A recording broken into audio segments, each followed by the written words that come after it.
बच्चों आज मैं आपसे कक्षा 12 व्यवसाय अध्ययन के अध्याय 2 प्रबंध के सिद्धांत के अंतर्गत फेयोल के प्रबंध के सिद्धांतों पर चर्चा करूंगा। हेनरी फेयोल ने प्रबंध के 14 सिद्धांतों का प्रतिपादन किया और इन्होंने प्रशासनिक प्रबंध की अवधारणा दी। आइए इनके बारे में जानते हैं। प्रबंध की क्लासिकल विचारधारा के विकास में फेयोल के प्रशासनिक सिद्धांत महत्वपूर्ण कड़ी का काम करते हैं। देखिए इन्होंने जो विचारधारा दी वह क्लासिकल विचारधारा के अंतर्गत आती है। हेनरी फेयोल 1841 से 1925, देखिए इनका जन्म हुआ 1841 में और निधन हुआ 1925 में, फ्रांसीसी प्रबंध सिद्धांतकार थे। आगे देखते हैं बच्चों। खनन कंपनी डी कमेंट्री फॉर चंबीन डिकेज विल्ले में कार्य प्रारंभ किया तथा अंत में 1888 से 1918 तक प्रबंध निदेशक के पद पर रहे। इन्होंने छोटे स्तर से कार्य प्रारंभ किया और अंत में ये प्रबंध निदेशक के महत्वपूर्ण पद पर पहुंचे। उसके द्वारा प्रतिपादित 14 सिद्धांतों पर इन्होंने प्रबंध के 14 सिद्धांत प्रतिपादित किए और इस पर 1917 में प्रकाशित पुस्तक एडमिनिस्ट्रेशन इंडस्ट्रियली एड जनरली में विस्तार से चर्चा की गई। 1949 में यह अंग्रेजी में, देखिए 1949 में इसे अंग्रेजी में प्रकाशित किया गया जनरल एंड इंडस्ट्रियल मैनेजमेंट के नाम से। यानी 1917 में तो यह एडमिनिस्ट्रेशन इंडस्ट्रियली एड जनरली के नाम से प्रकाशित हुई, लेकिन अंग्रेजी में यह जनरल एंड इंडस्ट्रियल मैनेजमेंट के नाम से 1949 में प्रकाशित की गई। उनके योगदान के कारण उन्हें सामान्य प्रबंध का जनक भी कहा जाता है। देखिए यह प्रश्न आता है, सामान्य प्रबंध का जनक कौन है? सामान्य प्रबंध का जनक है हेनरी फेयोल। आगे देखते हैं बच्चों। हेनरी फेयोल ने समझाया कि प्रबंधक का क्या कार्य है, वह इसे पूरा करने के लिए किन सिद्धांतों का पालन करना चाहिए। उन्होंने प्रबंध के कार्यों के बारे में बताया, साथ ही उन कार्यों को पूरा करने के लिए जो सिद्धांत प्रबंधक अपनाते हैं उनके बारे में भी विस्तार से चर्चा की। फेयोल के योगदान को प्रबंध की कुशलता में सुधार में उसके सिद्धांतों के प्रभाव जो वर्तमान में भी हैं के रूप में समझना चाहिए। देखिए इन्होंने प्रबंधकों की कुशलता के लिए और उनके अंदर प्रबंधक कार्य में सुधार के लिए जो सिद्धांत बताए उनकी प्रासंगिकता उस समय भी थी और उनकी प्रासंगिकता आज भी विद्यमान है। फेयोल पहला व्यक्ति था जिसने प्रबंध के 4 कार्य निर्धारित किए: नियोजन, संगठन, निर्देशन और नियंत्रण करना। देखिए इनके द्वारा प्रबंध के कार्यों के बारे में भी बताया। नियोजन, प्लानिंग करना, यानी कार्यों का बंटवारा करना, और जो कार्य करवाए जाते हैं उनको किस प्रकार निर्देशित किया जाए इस पर भी इन्होंने बात की। साथ ही साथ जो परिणाम हैं उन पर नियंत्रण के लिए भी इन्होंने जानकारी प्रदान की। फेयोल के अनुसार किसी औद्योगिक इकाई के कार्यों को इस प्रकार बांटा जा सकता है: तकनीकी, वाणिज्यिक, वित्तीय, सुरक्षा, लेखाकर्म एवं प्रबंधन। देखिए उन्होंने ये 6 अलग अलग भागों के रूप में औद्योगिक इकाई के कार्यों को बांटा और उन्होंने यह भी बताया कि एक प्रबंधक जो होता है वह किस कार्य में कितना समय लगाता है, उसका कितना योगदान किस कार्य में होता है। एक जो विभागाध्यक्ष होता है उसका कितना रोल किस कार्य के लिए होता है। एक श्रमिक जो है वो इनमें से किस कार्य पर अपना अधिक समय लगाता है, अधिक उसकी योगदान उस कार्य में रहता है। तो इसके बारे में उन्होंने बात की कि औद्योगिक इकाई के जो कार्य हैं उन कार्यों को करने के लिए अलग अलग जो लोग हैं उनके द्वारा कितना समय दिया जाता है या उनका कितना प्रतिशत योगदान उस कार्य को करने के लिए होना चाहिए। उसने एक प्रबंधक में जो गुण होने आवश्यक हैं के बारे में बताया और ये गुण हैं शारीरिक गुण, नैतिक गुण, शैक्षणिक गुण, ज्ञान एवं अनुभव। ये सारे गुण उन्होंने एक प्रबंधक के बारे में बताए जो कि एक प्रबंधक में होने बहुत जरूरी है। हेनरी फेयोल के प्रबंध के सिद्धांत, देखिए यहाँ पर उनके प्रबंध के सिद्धांतों को प्रदर्शित किया गया है। पहला सिद्धांत कार्य विभाजन। इसके अंतर्गत उन्होंने कहा कामों को छोटे छोटे भागों में बांटकर करवाना चाहिए। छोटे छोटे भागों में जब काम को बांट कर करवाया जाएगा तो उससे कर्मचारी कार्य को आसानी से कर लेंगे और इस प्रकार उनमें विशेषज्ञता भी आएगी। दूसरा है अधिकार एवं उत्तरदायित्व। देखिए, किसी भी कार्य को करने के लिए अधिकार होने बहुत आवश्यक हैं। निर्णय लेने का अधिकार होना चाहिए, साथ ही साथ जिस प्रकार अधिकार दिए जाते हैं उसी तरीके से उत्तरदायित्व भी आता है। अनुशासन, उन्होंने यह भी बताया कि प्रबंध के हर स्तर में अनुशासन होना चाहिए, चाहे वो प्रबंधकीय स्तर हो, निम्न स्तरीय स्तर हो या फिर श्रमिक वर्ग हो, सभी जगह अनुशासन होना बहुत जरूरी होता है। बिना अनुशासन के कार्य आसानी से नहीं किए जा सकते। इसके लिए समझौते पर उन्होंने बात की, इसके लिए उन्होंने दंड के बारे में भी बताया। आदेश की एकता, देखिए इसके अंतर्गत उन्होंने ये बताया कि एक व्यक्ति को एक व्यक्ति द्वारा ही आदेश मिलना चाहिए। अगर उसे कई लोग एक साथ आदेश देंगे तो इससे भ्रम की स्थिति उत्पन्न होगी, भ्रांति उत्पन्न होगी और कार्य में व्यवधान आएगा। निर्देश की एकता, इस सिद्धांत के अंदर उन्होंने बताया कि एक टीम एक प्लान पर काम करे। यदि किसी संगठन में कई प्रकार के काम हो रहे हैं तो एक टीम को एक व्यक्ति के अंदर एक ही प्रकार का काम करना चाहिए, जिससे कि जो निर्देश है वो आसानी से दिए जा सके, कार्य को टीम भावना से एक साथ किया जा सके। तो निर्देश की एकता में उन्होंने वन टीम वन प्लान पर जोर दिया। सामूहिक हितों के लिए व्यक्तिगत हितों का समर्पण, देखिए उन्होंने ये कहा कि सामूहिक हित सबसे अधिक महत्वपूर्ण होते हैं। इसके लिए यदि व्यक्तिगत हितों को त्यागना पड़े तो उन्हें त्याग देना चाहिए, क्योंकि व्यक्तिगत हित तभी पूरे होंगे जब संगठन के हित पूरे होंगे, सामूहिक हित पूरे होंगे। कर्मचारियों को प्रतिफल, देखिए उन्होंने कर्मचारियों को न्यायोचित वेतन देने के बारे में भी बात की कि उन्हें जो वेतन दिया जाता है, उन्हें जो प्रतिफल दिया जाता है वो न्यायोचित होना चाहिए, उनकी कार्य की प्रकृति के अनुसार उचित होना चाहिए। केंद्रीयकरण एवं विकेंद्रीयकरण, देखिए संगठन के आकार के आधार पर जो अधिकार हैं उनका केंद्रीयकरण हो या विकेंद्रीयकरण हो, यह बहुत महत्वपूर्ण होता है और इसके बारे में भी उन्होंने विस्तार से चर्चा की।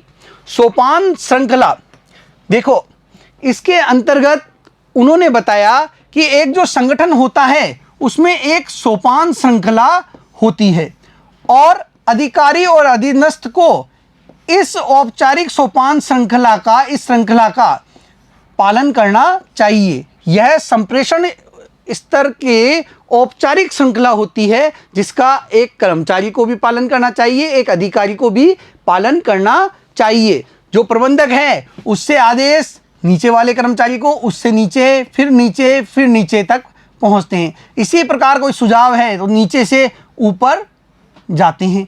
तो ये जो है औपचारिक सोपान श्रृंखला, इसका पालन सभी को करना चाहिए।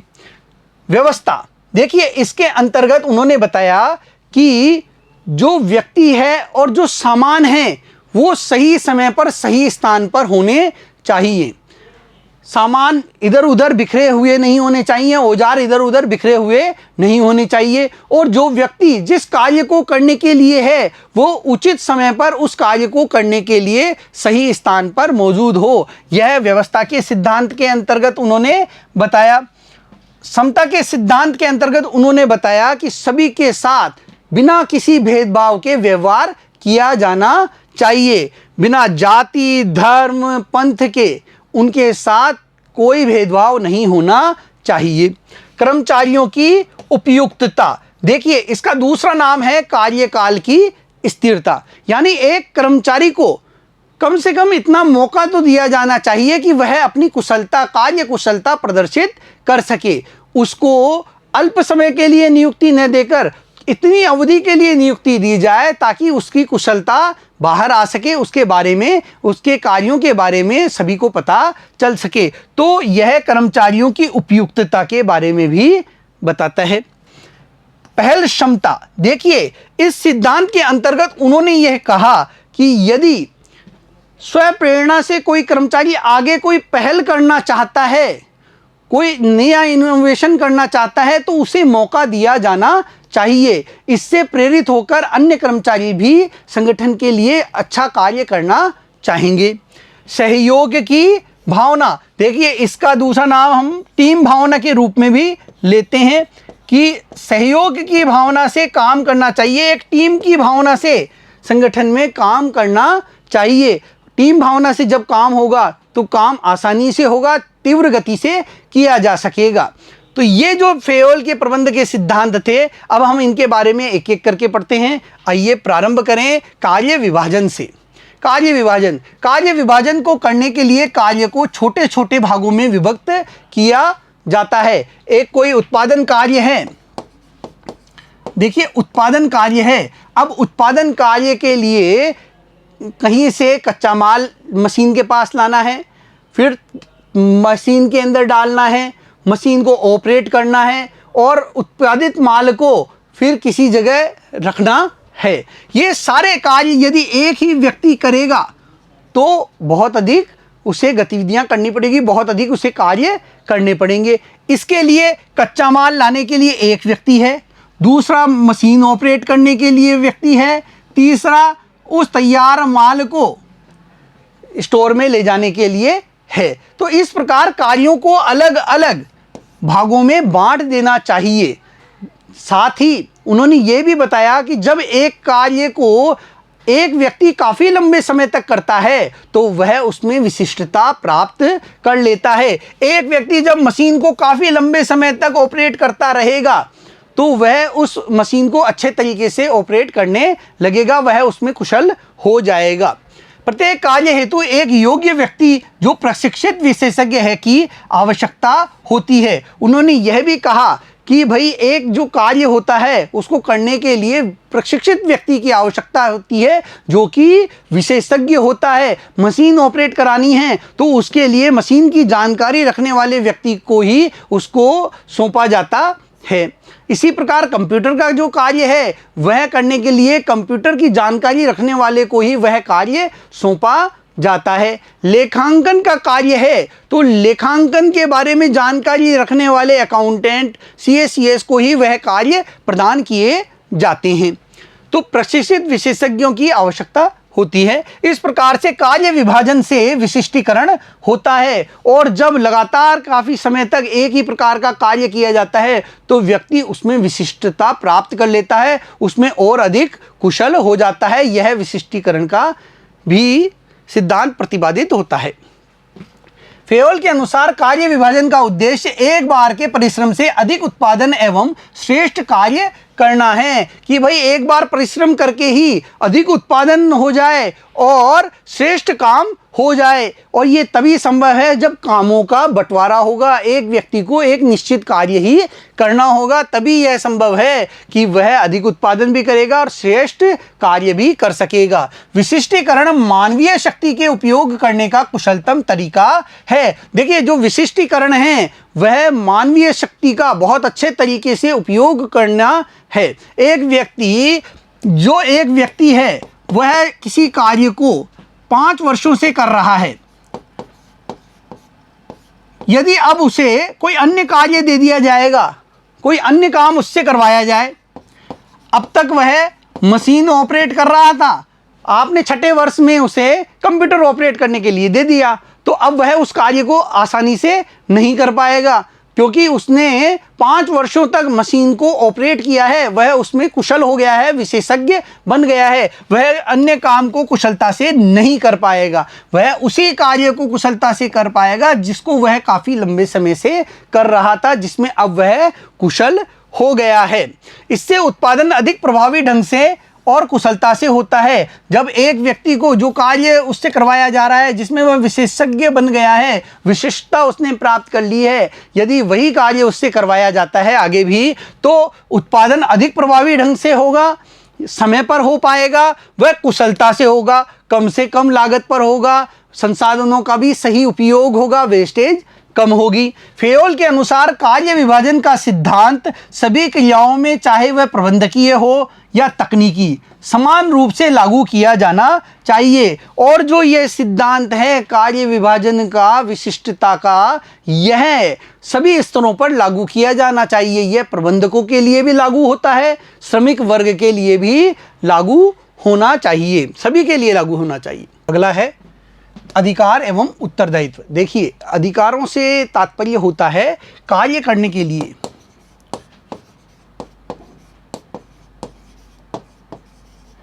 निर्णय लेने का अधिकार।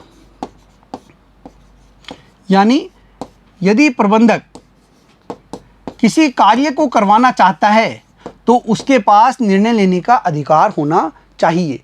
लेकिन जब उसके पास ये अधिकार आता है तो उसका दायित्व भी बन जाता है। और यह दायित्व क्या होता है? कार्य निष्पादन का दायित्व, मतलब काम को पूरा कराने का उसका दायित्व भी बन जाता है। फेयोल के अनुसार अधिकार आदेश देने एवं आज्ञा पालन कराने का अधिकार है, जबकि उत्तरदायित्व अधिकार का उपसिद्धांत है। उत्तरदायित्व जो होता है वह अधिकार का उपसिद्धांत होता है। अधिकार का आशय निर्णय लेने की शक्ति से है। निर्णय लेने की शक्ति, काम को करने के लिए निर्णय लेने की शक्ति क्या है? अधिकार है।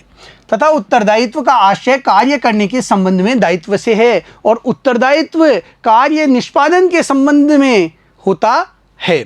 अधिकार उत्तरदायित्व के बीच संतुलन का सामंजस्य होना चाहिए। दोनों के बीच में क्या होना चाहिए? बैलेंस होना चाहिए, संतुलन होना चाहिए। बहुत ज़्यादा अधिकार भी नहीं दिए जाने चाहिए और बहुत ज़्यादा दायित्व भी नहीं दिया जाना चाहिए। प्रबंधक को अधिकार और उसके समान उत्तरदायित्व की आवश्यकता होती है। प्रबंधक को अधिकार तो होते ही हैं और उसी के समान उत्तरदायित्व भी उनके होने चाहिए, निर्धारित किए जाने चाहिए। प्रबंधक के पास उत्तरदायित्वों को निभाने के लिए आवश्यक अधिकार होने चाहिए और जब प्रबंधक को उत्तरदायित्व दिए जाते हैं तो उसके अनुसार उन्हें निर्वहित करने के लिए उसे अधिकार भी दिए जाने चाहिए। अधिकार और उत्तरदायित्व दोनों उसके पास होने चाहिए। अनुशासन, देखिए, यह संगठन के सभी स्तरों पर होना चाहिए और यह आपसी समझौते के आधार पर भी होना चाहिए।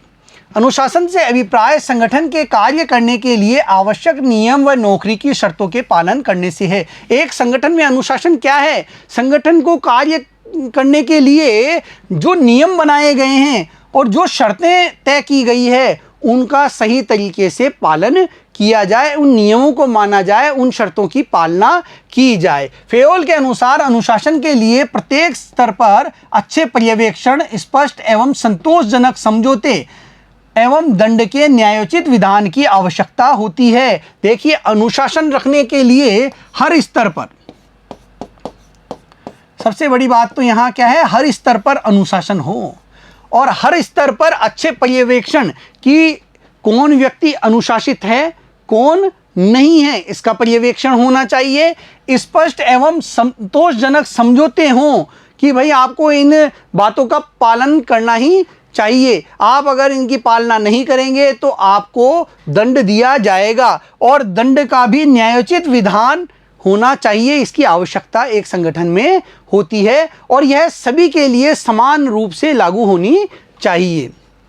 अनुशासन का अर्थ है कि श्रमिक एवं प्रबंधक दोनों ही अपने अपने वायदों को एक दूसरे के प्रति किसी भी प्रकार के द्वेष भाव के बिना पूरा करेंगे। देखिए, जो श्रमिक है उसने प्रबंधक से जो वायदा किया है और प्रबंधक ने श्रमिकों से जो वायदा किया है वो वायदे समय पर पूरे हों, ये समय पर पूरे हों, साथ ही इन्हें पूरी ईमानदारी के साथ पूरे किए जाना आवश्यक होता है। यदि इन वायदों को समय पर पूरा किया जाए तो अनुशासन में श्रमिक वर्ग भी रहेगा और प्रबंधक भी रहेंगे।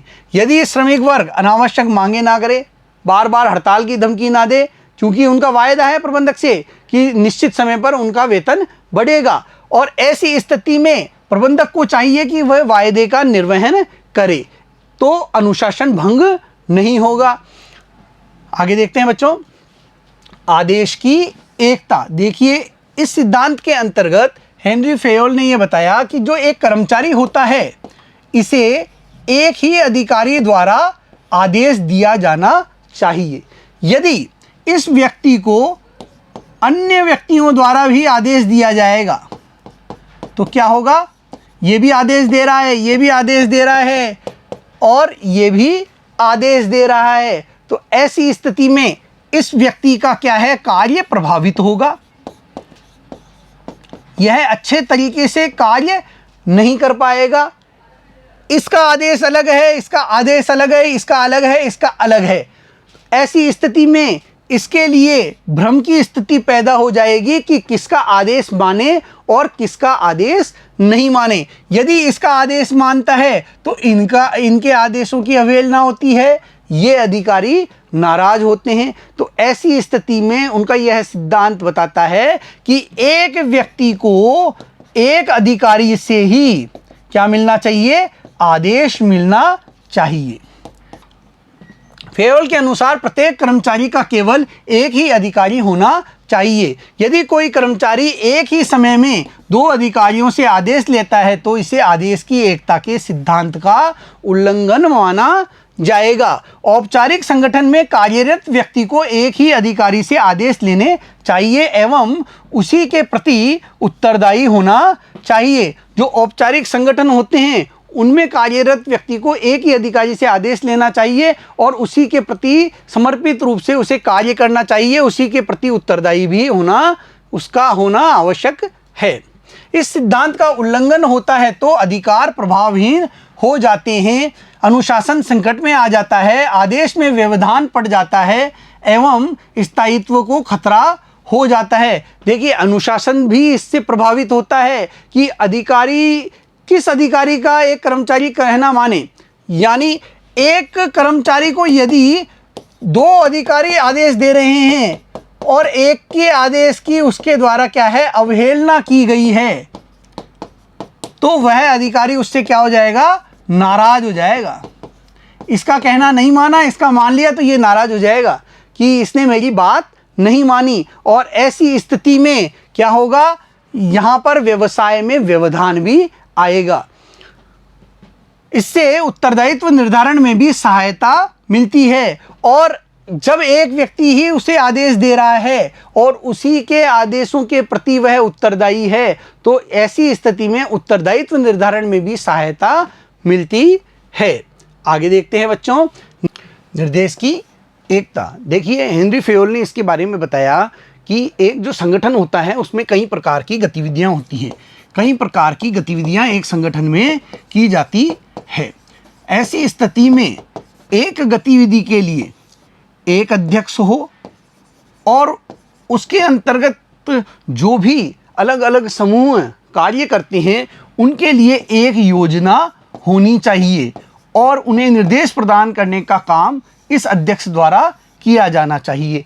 उन्होंने इसे वन टीम वन प्लान का नाम भी दिया कि एक टीम एक योजना पर कार्य करे और उन्हें निर्देश प्रदान करने का कार्य एक अध्यक्ष द्वारा किया जाए। आइए देखते हैं, संगठन की सभी इकाइयों को समन्वित एवं केंद्रित प्रयत्नों के माध्यम से समान उद्देश्यों की ओर अग्रसर होना चाहिए। देखिए, सभी इकाइयां जो होती हैं वो समन्वित रूप से प्रयास करती हैं और संगठन के उद्देश्यों को पूरा करने के लिए निरंतर कार्यरत रहती हैं। गतिविधियों के प्रत्येक समूह जिनके उद्देश्य समान हैं, गतिविधियों के वे समूह जिनके उद्देश्य समान हैं, जो एक ही उद्देश्य की पूर्ति के लिए आगे बढ़ रहे हैं, उन समूहों का एक ही अध्यक्ष और एक ही योजना होनी चाहिए। मतलब वो जो गतिविधि है उसको करने के लिए एक अध्यक्ष हो और उनकी एक ही योजना हो जिस पर सभी लोग कार्य करें। इससे जो कार्य करना है वह आसान हो जाता है और कार्यवाही एक जैसी ही होती है, आपस में सहयोग मिल जाता है। यह कार्यवाही की एकता एवं सहयोग को सुनिश्चित करेगा।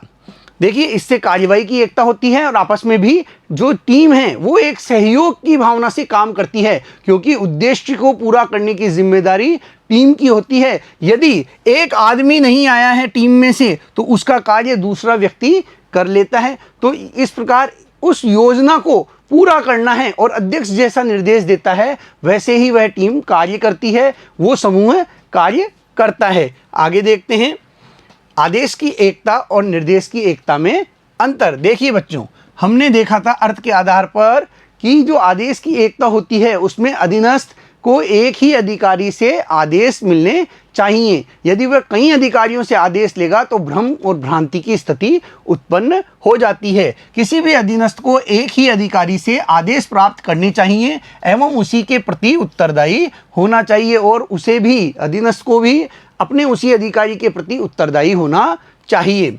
निर्देश की एकता में समान उद्देश्य वाली क्रियाओं को करने के लिए एक ही अध्यक्ष हो और एक ही योजना के अनुसार कार्य होना चाहिए। आगे देखते हैं लक्ष्य के आधार पे। देखिए, आदेश की एकता में यह दोहरी अधीन स्थिति को रोकता है। एक जो कर्मचारी है उसको दो अधिकारियों से आदेश मिले तो क्या होगा, यह दोहरे अधिकारियों के बीच में काम नहीं कर पाएगा सही तरीके से। ये अलग आदेश देगा, ये अलग आदेश देगा, ऐसी स्थिति में इससे गलतियां होंगी। और यदि एक ही अधिकारी आदेश देगा तो इसके द्वारा आसानी से कार्य किया जा सकेगा। तो यह दोहरी अधीन स्थिति को रोकने का कार्य करता है। निर्देश की एकता में यह क्रियाओं के एक दूसरे पर आच्छादन रोकता है। देखिए, एक ही योजना पर जब टीम काम करेगी तो क्रियाएं एक दूसरे के ऊपर एक जैसी कई सारी क्रियाएं नहीं होगी, वो निरंतर जो काम में आने वाली क्रियाएं हैं वही होंगी। टीम योजना के अनुसार कार्य करेगी। प्रभाव, यह कर्मचारी को व्यक्तिगत रूप से प्रभावित करता है। देखिए, जो आदेश की एकता है इससे कर्मचारी व्यक्तिगत रूप से प्रभावित होता है। यदि वह कई अधिकारियों से आदेश ले रहा है तो वह अगर एक ही अधिकारी का कहना मानेगा तो दूसरे अधिकारी नाराज हो जाएंगे, और जिनका कहना मानेगा वो तो संतुष्ट हैं, लेकिन दूसरे अधिकारी नाराज हैं तो वो उसे परेशान भी कर सकते हैं। तो इससे उस कर्मचारी पर व्यक्तिगत रूप से प्रभाव पड़ेगा। जबकि निर्देश की एकता में यह पूरे संगठन को प्रभावित करता है। यदि निर्देश की एकता का सिद्धांत नहीं हो और टीम एक अध्यक्ष के अंतर्गत एक योजना पर काम नहीं करे, वो कई सारी योजनाओं पर अगर एक साथ काम करेगी तो कोई भी योजना समय पर पूरी नहीं हो पाएगी और उनके कार्य प्रभावित होंगे। आगे देखते हैं बच्चों, सामूहिक हितों के लिए व्यक्तिगत हितों का समर्पण। देखिए, हेनरी फेयोल ने यह कहा कि जो संगठन का हित होता है वो कर्मचारी के व्यक्तिगत हितों से ऊपर होता है, वह बहुत अधिक बड़ा होता है। व्यक्तिगत हित छोटे होते हैं और संगठन का हित बहुत बड़ा होता है। यदि संगठन के हित पूरे हो जाएंगे तो कर्मचारियों के व्यक्तिगत हित भी, जो कर्मचारियों के व्यक्तिगत हित हैं उनकी भी पूर्ति हो जाएगी, क्योंकि संगठन के हितों में ही किसी कर्मचारी का खुद का हित भी छिपा होता है। यदि संगठन लाभ की स्थिति में है तो उसका फल उस कर्मचारी को भी मिलेगा, उसको भी समय पर वेतन मिलेगा और उसे बोनस के रूप में उस लाभ में से कुछ अंश प्राप्त होता रहेगा। समय समय पर संगठन अपने लाभ का हिस्सा जो कर्मचारियों में देते हैं तो वो तभी देते हैं जब उन्हें लाभ होगा। तो संगठन के हित में ही व्यक्ति का व्यक्तिगत हित होता है। फेयोल के अनुसार संगठन के हितों को कर्मचारी विशेष के हितों की तुलना में प्राथमिकता देनी चाहिए। फेयोल ने क्या कहा कि कर्मचारी के व्यक्तिगत हितों की तुलना में संगठन के हितों को प्राथमिकता मिलनी चाहिए। व्यावसायिक उद्यम व्यक्तिगत कर्मचारियों से अधिक महत्वपूर्ण होता है, इसके सभी के हित प्रभावित होते हैं। देखिए, संगठन के हित से सभी के हित प्रभावित होते हैं, इसलिए संगठन के हितों को व्यक्तियों के हितों से ऊपर माना जाता है। इसीलिए इन्होंने कहा है कि जो संगठन के हित होते हैं वो व्यक्तिगत हितों से ऊपर होते हैं। आगे देखते हैं, कर्मचारियों को प्रतिफल पारिश्रमिक। देखिए, कर्मचारी मन लगाकर संगठन के लिए कार्य करता है तो उन्हें न्यायोचित वेतन मिलना चाहिए। उन्हें इतना वेतन मिलना चाहिए जिस हिसाब से उन्होंने कार्य किया है। उन्हें न्यायोचित वेतन दिया जाना चाहिए जिससे उनका जीवन स्तर अच्छा होगा, वो संगठन के प्रति समर्पित भाव से कार्य करते रहेंगे। कर्मचारियों को इतनी मजदूरी अवश्य मिलनी चाहिए कि कम से कम उनका जीवन स्तर तर्कसंगत हो सके, उनका जीवन स्तर अच्छा हो सके।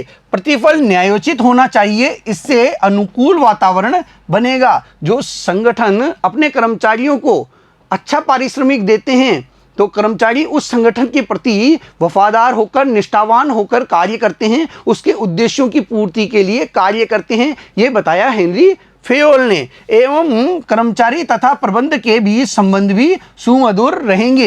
देखिए, इससे क्या होता है, कर्मचारी और प्रबंध के बीच जो संबंध है वो भी अच्छे होते हैं और कर्मचारी प्रबंध की सभी बातों को स्वीकार करने लगते हैं। वो जो भी परिवर्तन होते हैं उन्हें स्वीकार करते हैं। इसके परिणाम स्वरूप कंपनी का कार्य सुचारू रूप से चलता रहेगा। यदि कर्मचारी को न्यायोचित वेतन मिलेगा, वो संतुष्ट रहेगा, तो कंपनी का कार्य भी आसानी से चलता रहेगा, उसमें किसी भी प्रकार का व्यवधान नहीं आएगा। आगे देखते हैं बच्चों, केंद्रीकरण एवं विकेंद्रीकरण।